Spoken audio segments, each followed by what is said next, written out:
Hello everybody. So hopefully you guys were able to watch the Shock and Awe. I personally love that series of videos. It's really good. So you were able to watch number 2 and just to see kind of what Faraday was able to do and kind of what we were able to kind of move on from the fact that we now have used current electricity that could create a magnetic field. So today we'll kind of go over that with a couple of slides hopefully. Um, I'll be honest, this is really difficult to do online, so we'll see how it goes. And hopefully I'll be able to explain all the different things that could happen with it. So pretty much when we look at what we did before, or actually what we did online, is hopefully I was able to show you that when you have a magnetic field line, so I try to show you online, and when you look at this, it's going to form these lines that are going to come out from the end here and then kind of loop around all around this thing. Now we really haven't done much with this other than that, but it's going to loop around. Main thing that it's more concentrated here towards the ends, and it's less concentrated outside, and also that it doesn't cross each other. And I believe in the last set of lecture notes that I said was that these lines never cross, and also they come out of the north and go into the south. So when you look at these little compasses, they're kind of following along. Actually, I think I messed up on one. All the way through here. And so this is your south and this is your north, so it's going to come out of your north into the south. The arrows are something that is man-made, meaning that it's only something that we defined. The reason why we have north and south is because we wanted to label one side versus the other. It's not something that nature decided, it's something that we decided. So in reality, it's just the lines that are nature, but the arrows itself is something that we define. So we define the arrow is going out of the north into the south. Okay? So that's something that we defined. So this is kind of what we did last time. Now, why is that important? Well, if we look at magnetic field lines, this is kind of what a bar magnet looks like. You have stuff that goes around. You can see that it's most concentrated at the end. It comes out of the pole, goes into the sound, and kind of here's another example. Comes out of the north, goes into the south. But what's important is that we can emulate this with electricity. So with electricity, oh actually before we get there, something that's going to be kind of your homework or kind of lecture notes is, I want you kind of think about, okay, so you have this iron filing here, but you'll notice that they kind of clump together. In real life, magnetic field lines really aren't lines. They're just kind of distribution of force that's throughout. Where it's more concentrated, we do see more iron filings. Where we did see less is less. But why do we see these clumps? Like you'll notice that the iron kind of files up or clumps together here.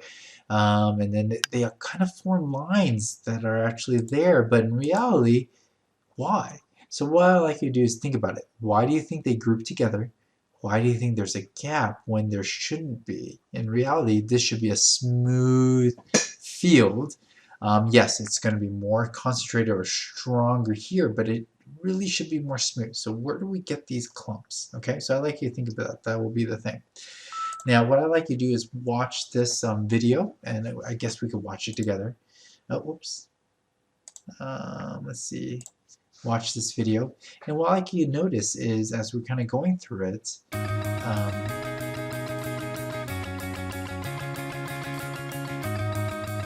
is see that as we send current through, it's going to manipulate the magnet right there. So this is a compass. You'll see the north right here, south right here, but when he turns it on by turning on the circuit, it moves.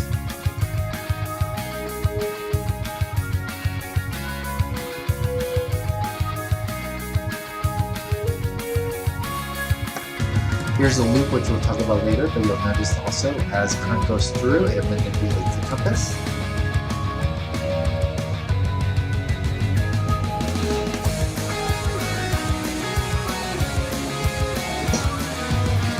And what he did this time was flip it, so you'll notice the compass is going the opposite direction. So he flipped the polarity, positive and negative. And here is something called, which I'll have later, a solenoid, which is something which is a bunch of curled wire, which is kind of hard to explain. But then the goal is that it's going to show a pattern that's very similar, but pretty much he's going to close the circuit, and then you'll notice the compass is going to move once the circuit is closed. And if he flips it, the compass will move the opposite direction.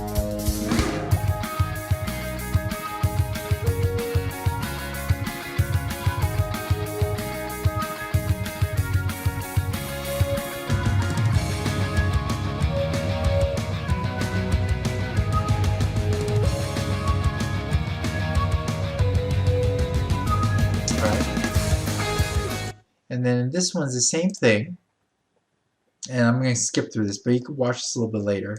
But here is a coil of wire, and what this person's going to do is going to sprinkle some iron on it. It's going to introduce electricity. I have sprinkled on some iron filings, and they're going to be randomly oriented. So now I'm going to apply a current to the coil, which will generate a magnetic field.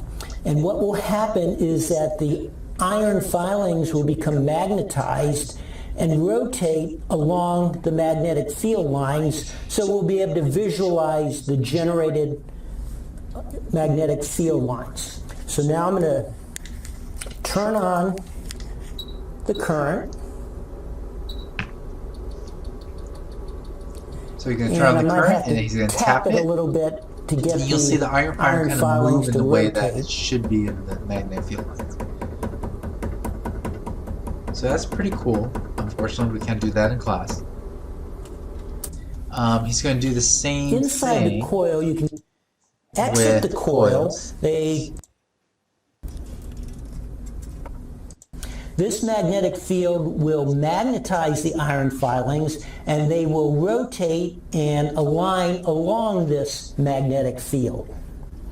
So now I'm going to apply a current, and I'm going to tap to help the filings align along the magnetic field. Inside the coil, the iron filings have all rotated to align along the length of the coil. Let me zoom in on this end. So I'll let you guys watch it yourself, but you'll notice that when he does do this, you kind of see all the iron filings kind of line up in a line inside, and they kind of come out. And you'll notice that the pattern that it forms is very similar to the one that I started with.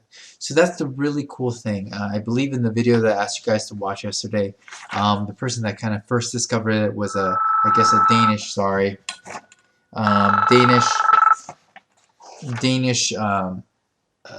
scientist that his name was Ørsted, that was able to figure this out, and he was able to show that, kind of like the first video that we showed, that electrical current is going to kind of form this current before it. Now with this one, what we have is we're going to get electrical current with it, and what's going to do is going to form a magnetic field line that's very, very similar to a bar magnet, and that's the really thing that kind of led Faraday to kind of his final kind of thing. So today what I'm going to try my best doing, even though it's going to be online, is to show you that we have electrical current will create something called electrical field.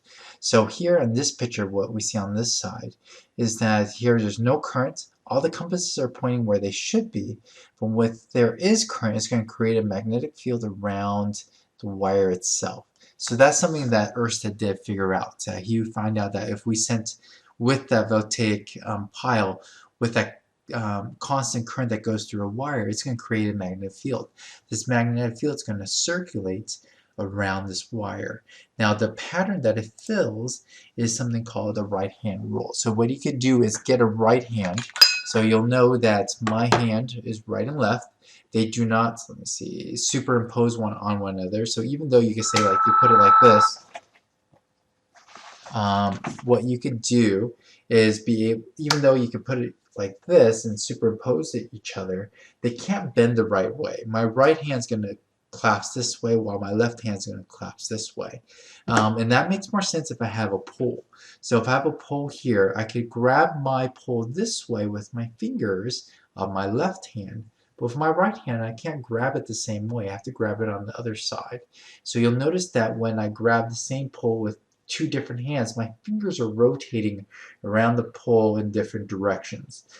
So that's kind of why it's called the right hand rule. In the right hand rule, your thumb is going to be your current, your finger is going to be the magnetic field. So if I grab, let's say the current's moving up on my pole, if I grab it with my right hand, my fingers are going to curl around it in a certain pattern.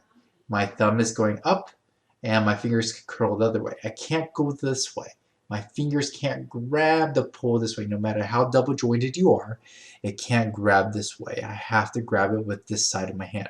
My left hand is the other way. I can't grab it this way, but I can grab it this way. Now, if I grab it with my right hand, the way my fingers rotate is the magnetic field that's going to be produced by the current that's moving up. Now, current's kind of weird. We know that electrons are moving from negative to positive, but in the time of Benjamin Franklin, who kind of created the term current, he thought it moved from positive to negative. So current is positive negative, even though we know that electrons are moving negative to positive. So we're going to go the Ben Franklin way, which is current was positive negative. And so let's say it's up. I'm going to move my hand this way. So if you look at the PowerPoint, you'll notice that my thumb is pointing up. My fingers are pointing that way, so that's kind of the magnetic field that's going to form around here. Now, even though it's really hard for me to show you a loop, what's really cool about a loop is if this was loop, and I'm going to rotate my pipe around. Let's say the current is going this way. So my thumb is always going to go this way, but you'll notice no matter how the loop is oriented, my fingers in the middle are always going to be pointing in the same direction if my thumb is always going in that circular pathway. And because of that, if you look at this picture right here, you'll notice that no matter where I am on the loop, my fingers are going to point that way. So if we build it up on one another, so I'm going to skip this picture.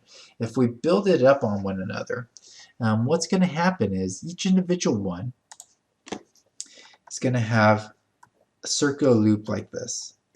Now, since there are a bunch of them together, what's going to happen is that they're going to build on one another. Instead of going into a circular loop, they're going to start going in a linear path. So they're going to all build on one another going this way. They're going to all build on one another this way. In the middle, they're going to go this way. So all of a sudden, this looks very, very similar to a bar magnet. So if you get a bunch of wire in a bunch of loops, which is called a solenoid, I'm sorry, I can't pronounce it correctly, and you put current through it, with the right hand rule, you'll see that the magnetic field is going to go this way, and this magnetic field is going to look almost exactly the same as a bar magnet. Actually, it is exactly the same as a bar magnet. So if you look back to these pictures, so if you look at the previous kind of slide that I have, here is just one loop all squished together. So you see these magnetic field lines moving around in this thing. So if we start stacking these lines or these loops together, like that video that I had earlier, what's going to happen is that, let me get to my cursor. What's going to happen, let's see, oop, where's my video? What's going to happen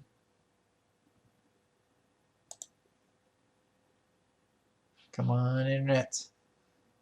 Exit the coil. So what's going to happen is going to have this very, very similar pattern as a bar magnet, which is really, really cool. So that's one kind of thing that both Ørsted was able to find out and Faraday was able to prove. Faraday pretty much created the first simple motor, was that once you send current through wire, any kind of magnetic wire, actually you don't even need magnetic wire. If you have any kind of electrons moving in a certain direction, it creates a magnetic field. And that magnetic field is determined, or you could determine what direction that magnetic field is by your right hand, your thumb being the current, your fingers being the magnetic field. So the way that you grab like let's say a wire is kind of going to be what it is. So when we look at it, let's see, the end is that. So here's another kind of example. You'll notice each one's like that. The dot means the current is coming at you, and the X means the current is going away. So if you kind of follow that, like I said, it's going to be really hard because I'm doing this online versus in person. In person is already difficult enough, but when that happens, you create these magnetic field lines that have. And what's really cool about this picture is that you kind of see the little circles right here. And with these little circles, you can see that it's going to go build this way. Now, I'll be honest, I didn't think this through. Let me see. I don't even know which one's positive and negative. So there is a red and there is a black, but I don't know which way they go. So by this, you can figure it out, but let's just assume current is moving in a certain direction. Let's say current's moving this way.